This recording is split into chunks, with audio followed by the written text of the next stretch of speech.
Hi, welcome to the Sending Mom podcast. So, what if your life's calling shows up after you're 40? What if you start with zero natural talent and a thick American accent in Paris, and your very first wow meal involves brains simmered in wine? Today, we're hanging out with Julia Child, spy, late bloomer, lover of France, champion of friendship, and the woman who taught millions of us to try hard things with humor. This is the Sending Mom podcast. I'm Becky, and this is Courage with Butter. I'm Becky Brower, and I'm a Sending Mom. Welcome to the Sending Mom podcast.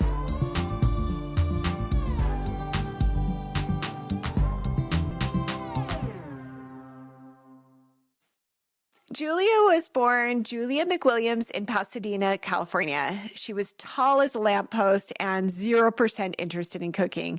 They had cooks at home. She was a talker, an athlete, a reader. Then World War II arrived. Too tall for the wax or wave, she joined the OSS, or the Office of Strategic Services. This is the wartime precursor to the CIA. So she handled top secret communications, worked across Asia, and even helped with a shark repellent project to keep explosives safe at sea. Yes, really. That's where she met Paul Child, 10 years older, worldly, artistic, with a Boston palate and a camera always nearby. After the war, they married in 1946 and 2 years later shipped out to France for Paul's State Department post. No kids, just an epic partnership built on letters signed Puglia, private jokes, and a shared curiosity about the world. Julia stepped off that ship in 1948 and sat down to a simple French lunch that detonated a new life. She'd later call it the best meal she'd ever had. France had her heart, her taste buds, and soon her future. Here's what I love. Julia didn't pretend to be gifted. She was a beginner, painfully so. She went to a party and couldn't keep up in French. Frustrated, she confessed in her memoir, "I am a talker, and my inability to communicate was hugely frustrating. I'm going to speak this language come hell or high water." Then she signed up for Berlitz, 2-hour private lessons 3 times a week, plus homework. She stacked determination on top of embarrassment and kept going. I can relate to that. We lived in Switzerland for 3 years. I loved my time there and the people I met. I was determined to learn their language. I hated to be on the outside of conversations. I also took courses with Berlitz with private lessons 2 or 3 times a week, plus homework. I worked hard and learned German well enough to carry conversations with people, although the Swiss German often mystified me. One of my best friends in Switzerland is Claudia. She was my next door neighbor. We laughed that we met over a screwdriver. My husband and I had bought some furniture from IKEA, but we were still waiting for our shipment to come and didn't have any tools to put the furniture together. It was 9 o'clock at night. We had been in the country for about a week and I really needed a screwdriver. I went to my German English dictionary and I looked up the word for screwdriver, which was der Schraubendreher. When I get an idea, I'm a little unstoppable and I really wanted to finish that bed. Not having met my neighbors yet, I knocked on her door. My willingness to look stupid started a lifelong friendship. Claudia is still a dear friend. I learned that people are more forgiving of us than we are of ourselves, and my effort was not met with condemnation, but with gratitude. I tried to speak German as much as possible, even though many of my friends spoke much better English than my German. Asking questions and not being afraid to make a fool of myself helped me to learn the language and meet some pretty incredible people. So I have 5 lessons of courage from Julia Child that I'm going to share with you. So the first one is learn a skill you have no talent in, but tons of determination. When Julia started, she had 0% kitchen background and clumsy French. What she did have was grit. She peeled onions at dawn, butchered techniques slowly into muscle memory, and kept a notebook of corrections. She had a schedule. Having a routine not only helps you to be more efficient, it also helps you to feel productive.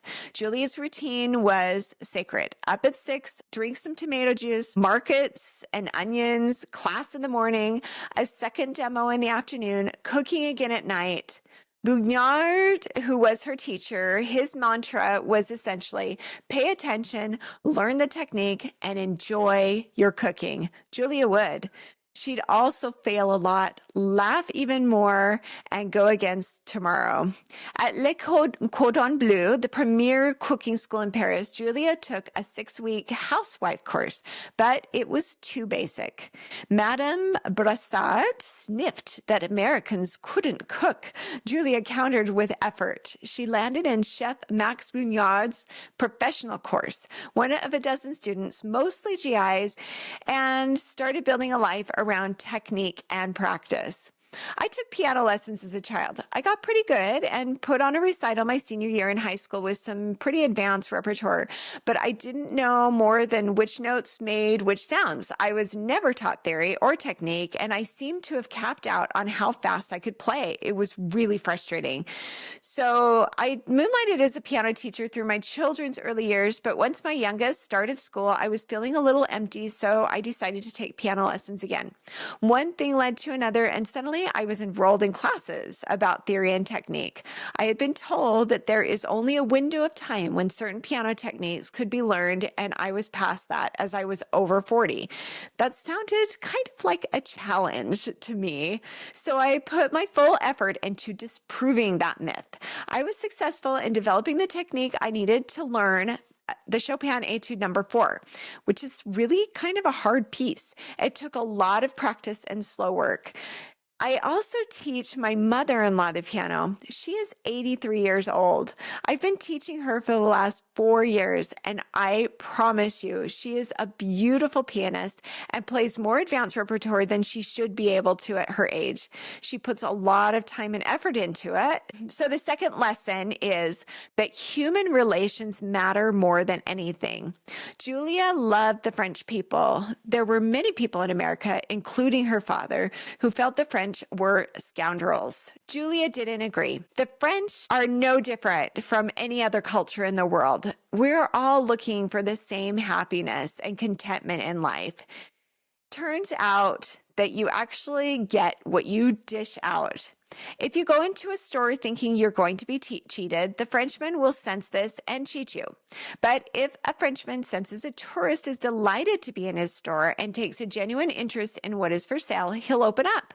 Of course, that is not always true, but I have found that generally it is the case that in most places I travel around the world, people are genuinely kind. Julie has said, the sweetness and generosity and politeness and gentleness and humanity of the French had shown me how lovely life can be if one takes time to be friendly.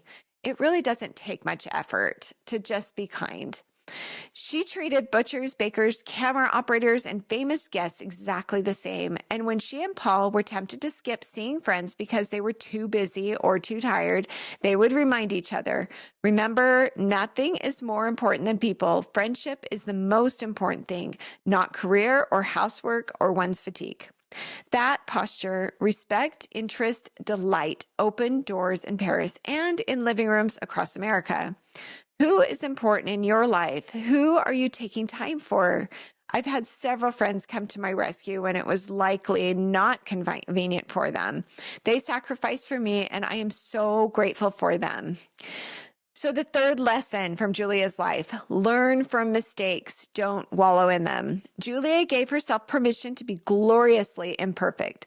She said, I don't believe in twisting yourself into knots or excuses and explanations over the food you make. When one's hostess goes into self-deprecation, such as, oh, I don't know how to cook, or poor little me, or this may taste awful, it is so dreadful to have to reassure her that everything is delicious and fine, whether it is or not. Besides, such admissions only draw attention to one's shortcomings or self-perceived shortcomings and make the other person think, yes, you're right. This really is an awful meal. If it really is vile, the cook needs to grit her teeth and bear it and smile and try to do better the next time. You can't be good at something until you've gone through the hard part of being bad at it.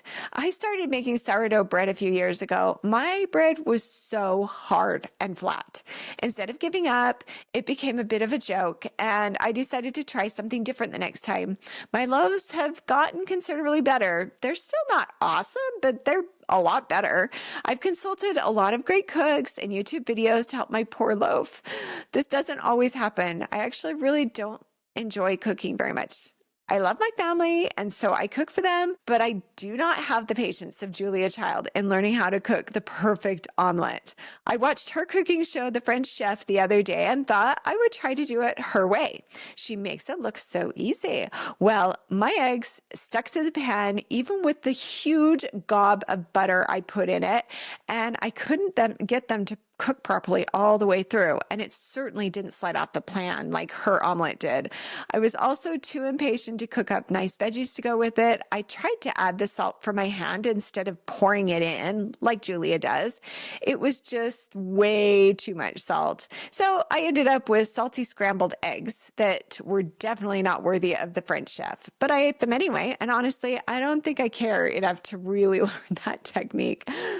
There is no reason to put yourself down for mistakes you make or to blow it up into a bigger deal than it needs to be. I've definitely done that before. I say something horrid to somebody and then I stew about it for weeks. I've actually learned it's much better to either apologize and find out that the person didn't even remember what you said, or just let it go and try to be better the next time. There is always a next time. On TV, Julia let the camera keep rolling. If the omelet tore, she folded it differently. If the apple charlotte collapsed, she laughed and served it anyway. She said, our viewers would learn far more if we let things happen as they tend to do in life. One of the secrets and pleasures of cooking is to learn to correct something if it goes awry, and one of the lessons is to grin and bear if it cannot be fixed. The vulnerability made her trustworthy. She didn't perform competence. She practiced it in front of us, out loud, with humor. So that brings us to our fourth lesson from Julia. Start the new things before you're ready.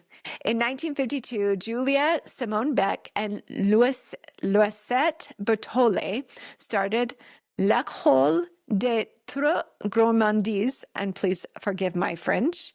It means the school of the three hearty eaters. With a half-finished kitchen, no real lesson plan, and 3 students they'd barely prepared for, Julia's line was perfect. Is anyone completely ready for a new undertaking, especially in a profession like cooking, where there are at least 100 ways to cook a potato? Exactly. Her first cookbook slogged through years of testing and rejection. When TV came calling, she had no on-camera experience. She just began. She was large and loud and funny and unapologetically herself. Exactly what American kitchens needed. That unready beginning would grow into award-winning shows, packed book tours, and a kitchen that would one day live in the Smithsonian. Julia began her TV career as a guest of the I've Been Reading show. It was hosted by P. Albert Duhamel, a Boston College professor. On air, Julia plunked down a hot plate, a big whisk, and some eggs, and cooked an omelet. Instead of just talking about her book, the Tweety host was basically speechless, but viewers loved her fearless, funny ease.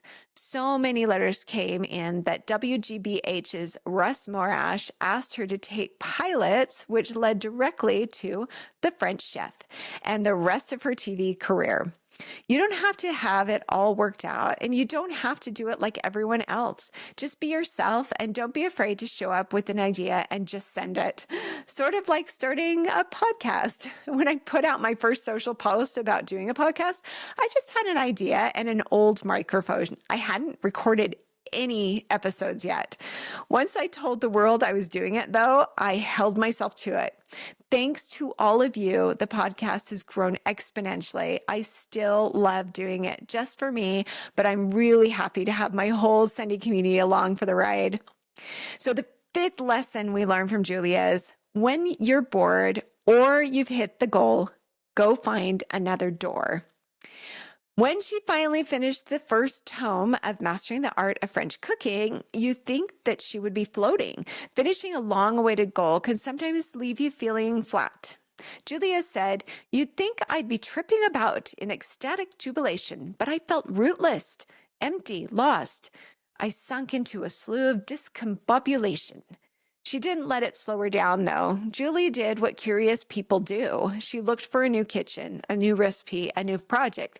New city? Let's go. New restaurant? Absolutely. Sort of reminds me of my interview with Rachel Farnsworth last week. Being in tune with your mortality certainly gives you courage to do the things you always thought you would do someday. There is no stopping you from doing those things today, though. There are also some practical ways you can keep yourself from drifting. Julia set office hours in Marseille. She kept a rhythm that pulled her forward whenever the doldrums set in. Boredom isn't a judgment. It is information. If you are feeling directionless, you probably just need a new direction. Most of us are wired for creativity. It takes some effort to initiate your creativity, and that's why most of us probably allow ourselves to be bored. Once you put forth the effort and create something that wasn't there before, it can bring the spark back into your life. Create a sculpture like Angela Johnson. Create a beautiful piece of music like Christy Sobey or Carmen Hall. Create beautiful artwork like Mary Jean Ridges or Denise Gosser. Create a smile. Create a healthy body. Create a clean home. Create a beautiful meal like Rachel Farnsworth. While you are busy creating, think about why you are creating, and this is the real kicker. You will never be fully satisfied with your creation until the reason you do it is for you. Take time to enjoy what you have done, even if nobody ever says anything about it. Do it because it's there.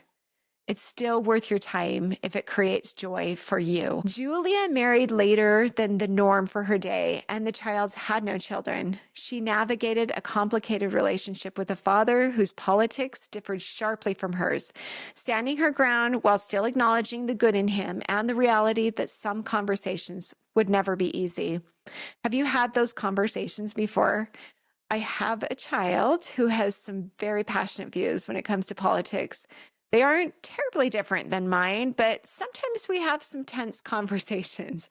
We had a conversation a few weeks ago that was headed kind of in that direction. I heard myself starting to defend my possession to her, and she just kept talking and getting louder. Have you ever been in that position? You want your voice heard, right? But I decided to just shut up and listen to her. I sat and I listened to her until she was completely done talking, which took quite a while. Instead of defending my position and trying to teach her, I just said, "Wow, you are really passionate about this. I love how you are holding to the values you have." I didn't agree with her, but I do love her, and I am proud of how she is making up her own mind about things. Do you know what she said after that? She let out a huge sigh and said, "Thank you for listening to me." And then she asked me what I thought, and she listened to me. How crazy is that? So if we choose to listen and see between the lines at what the real feelings are, maybe more people will be willing to listen to us too. Julia and Paul weathered McCarthy-era scrutiny of his government service and came through as a united front. Through it all, she stayed Julia. Big-laughed, sharp-eyed, nonplussed by fame or self-important people. If you were in the room, you were worth her time. And she worked. She measured obsessively so home cooks could reproduce her results.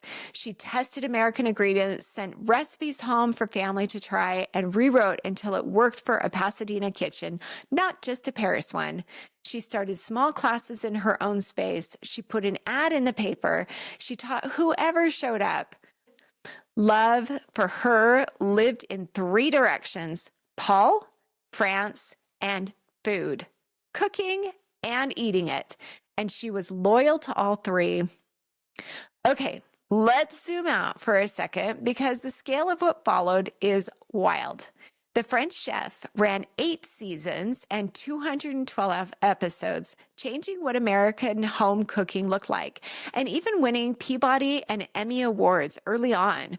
Over the next decade, she hosted or co-hosted at least 8 national broadcast series, from Julia Child and Company and Dinner at Julia's to Baking with Julia and Julia and Jacques Cooking at Home, plus multiple concerts and specials.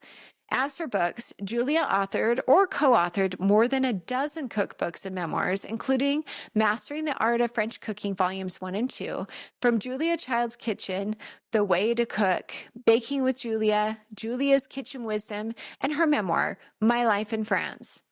And the media ripple continues. A major documentary, Julia 2021, and a scripted series, Julia in 2022, brought her to new audiences, while streaming marathons of The French Chef have introduced her to Gen Z. And remember where it all started? The spy who typed thousands of top secret names by day, experimented with shark repellent by night, and learned to treat pressure like a teacher, not a threat. Julia believed cooking was joyful labor. Chef Bugnard preached technique. Julia added laughter. She refused to self-deprecate about her meals because it makes your guests work too hard to reassure you. If it's really bad, she said, grit your teeth, smile, and do better next time. If your souffle falls, call it pudding, cake, and keep going. Never apologize.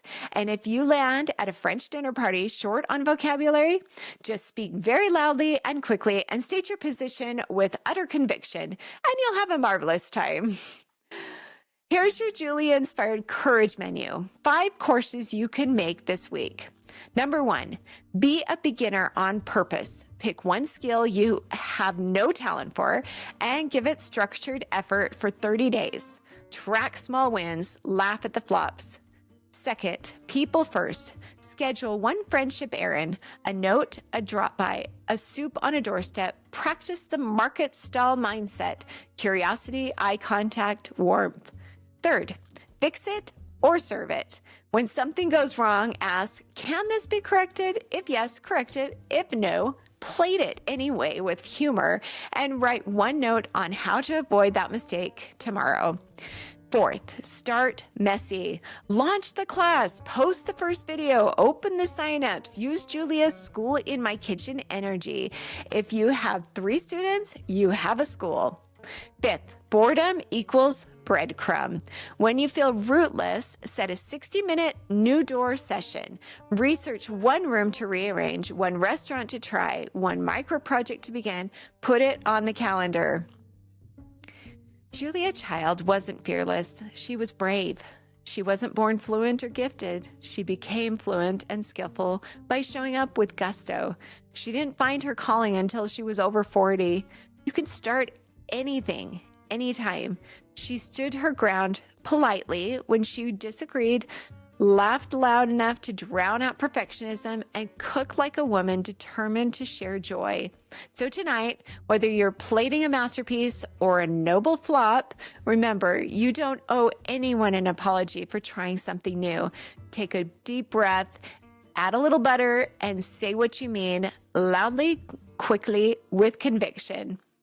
I'm Becky, and this has been the Sunny Mom Podcast. If this episode stirred something in you, pass it to a friend who needs a nudge to begin.